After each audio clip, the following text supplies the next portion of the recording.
Bismillahirrahmanirrahim. Assalamualaikum warahmatullahi wabarakatuh. Kami dari kelompok 7 ingin mempresentasikan hasil kerja kelompok kami.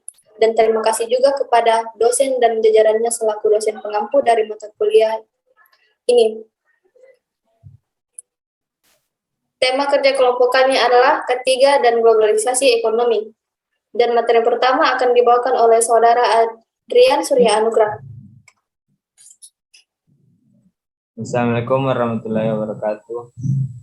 Saya akan menjelaskan tentang pengertian kesehatan dan keselamatan kerja.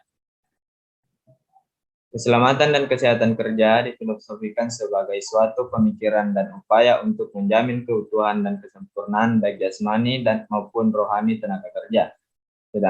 Sedangkan pengertian secara keilmuan adalah suatu ilmu pengetahuan dan penerapannya dalam usaha mencegah kemungkinan terjadinya kecelakaan dan penyakit akibat kerja.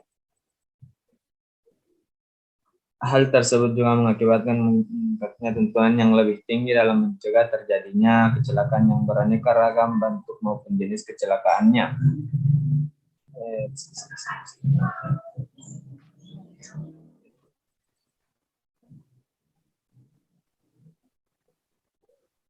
Komponen kesehatan kerja, kapasitas kerja.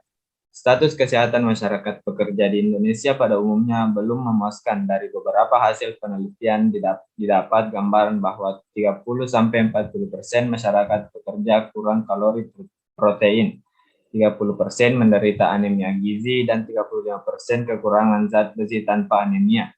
B. Beban kerja. Sebagai pemberi jasa pelayanan kesehatan maupun bersifat teknis, beroperasi 8-24 jam sehari. Dengan demikian, kegiatan pelayanan kesehatan pada laboratorium menuntut adanya pola kerja bergiliran, tugas atau jaga malam.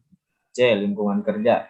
Lingkungan kerja bila tidak memenuhi persyaratan dapat mempengaruhi kesehatan kerja, dapat menimbulkan kecelakaan kerja atau occupational accidents, penyakit akibat kerja, dan penyakit akibat hubungan kerja. Lanjut.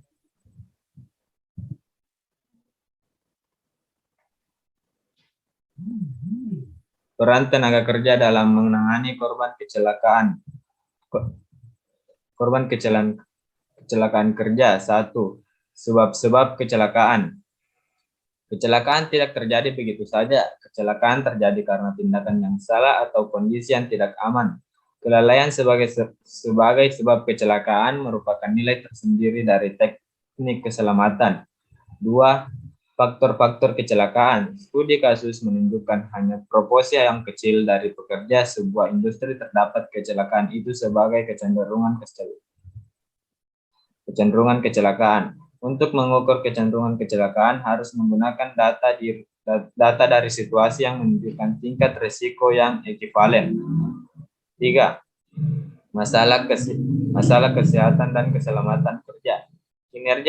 Kinerja atau performa setiap petugas kesehatan dan non-kesehatan merupakan resultan dari 3 komponen kesehatan kerja, yaitu kapasitas kerja, beban kerja, dan lingkungan kerja, yang dapat merupakan beban tambahan pada pekerja bila derajat kesehatan kerja yang optimal dan peningkatan produktivitas.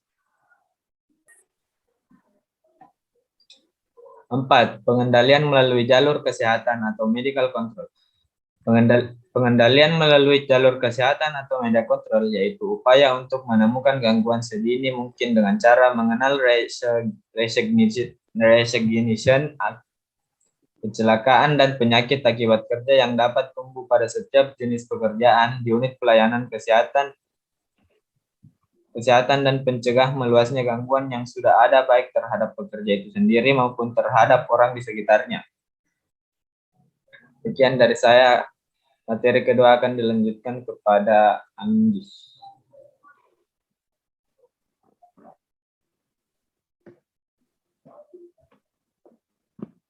Baik, terima kasih atas waktu yang telah diberikan. Di sini saya akan memaparkan mengenai globalisasi ekonomi. Globalisasi ekonomi dapat didefinisikan sebagai suatu kehidupan ekonomi secara global dan terbuka, tanpa mengenal batas teritorial atau kewilayahan antar negara satu dengan negara yang lain.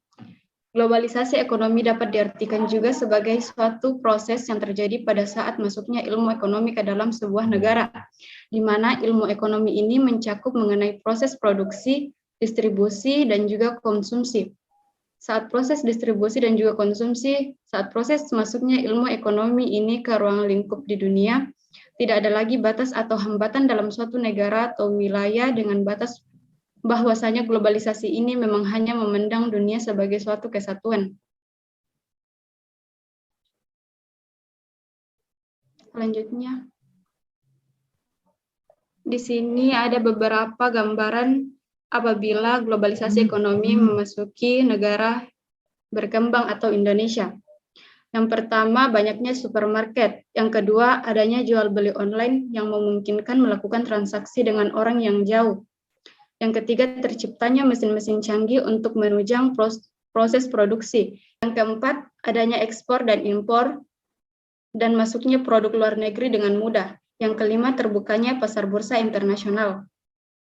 Lanjut.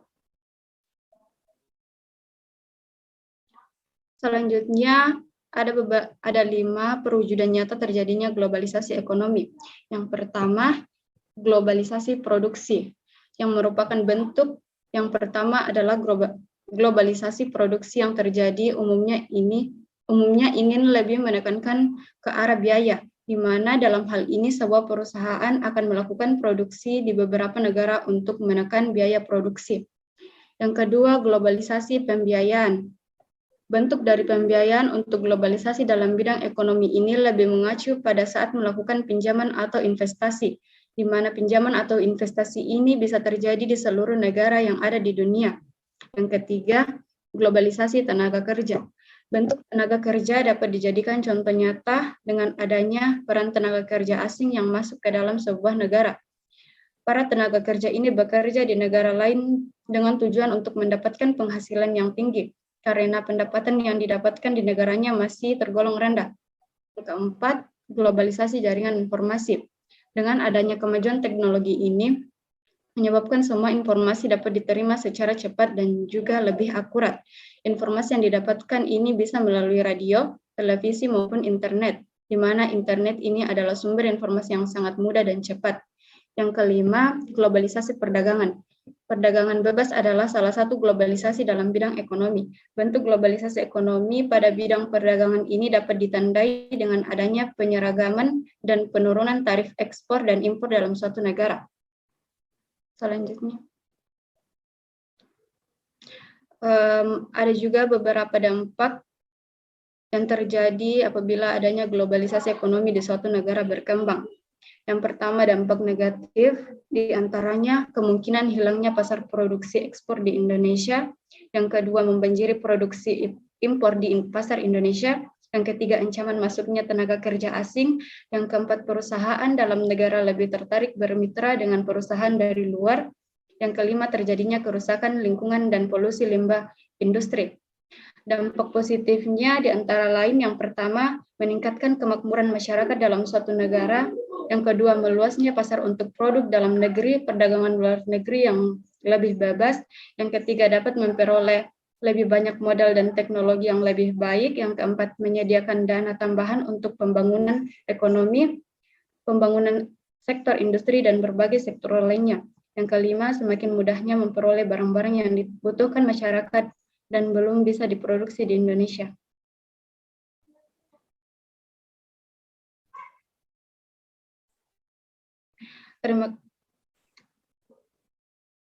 Saya kembalikan kepada moderator. Ya, terima kasih kepada Anggita Triana telah membawakan materi. Dan sebagai penutup, kesimpulan, pelaksanaan ketiga diawali dengan cara mengenali hal-hal yang berpotensi menimbulkan kecelakaan kerja dan penyakit. Ulangi dari terima kasih. Ada tadi muncul. Ulangi dari terima kasih. Ya. Terima kasih kepada Saudari Anggita Triana telah membawakan materi tersebut. Dan sebagai penutup, terdapat kesimpulan, pelaksanaan ketiga diawali dengan cara mengenali hal-hal yang berpotensi menimbulkan kecelakaan kerja dan penyakit akibat hubungan kerja dan tindakan antisipatif bila terjadi hal demikian. Tujuan dari buat Tujuan dari dibuatnya sistem ini adalah untuk mengurangi biaya perusahaan apabila timbul kecelakaan kerja dan penyakit akibat hubungan kerja, dan juga dampak negatif globalisasi ekonomi. Kemungkinan hasilnya pasar produksi ekspor Indonesia karena kalah bersaing dengan produksi negara lain yang lebih murah dan berkualitas. Membanjirnya produk impor di pasaran Indonesia sehingga mematikan usaha-usaha di Indonesia. Sedangkan saran, kesehatan dan keselamatan kerja sangat penting dalam pembangunan karena sakit dan kecelakaan kerja akan menimbulkan kerugian ekonomi lost benefit atau perusahaan atau negara. Olehnya, itu kesehatan dan keselamatan kerja harus dikelola secara maksimal dan bukan saja oleh tenaga kesehatan tetapi seluruh masyarakat. Dan juga kita sebagai warga negara Indonesia, sebaiknya kita mampu menerima perubahan-perubahan yang diakibatkan oleh adanya globalisasi. Dan ini dari presentasi kelompok kami ucapkan wabillahi taufiq wal hidayah. Wassalamualaikum warahmatullahi wabarakatuh.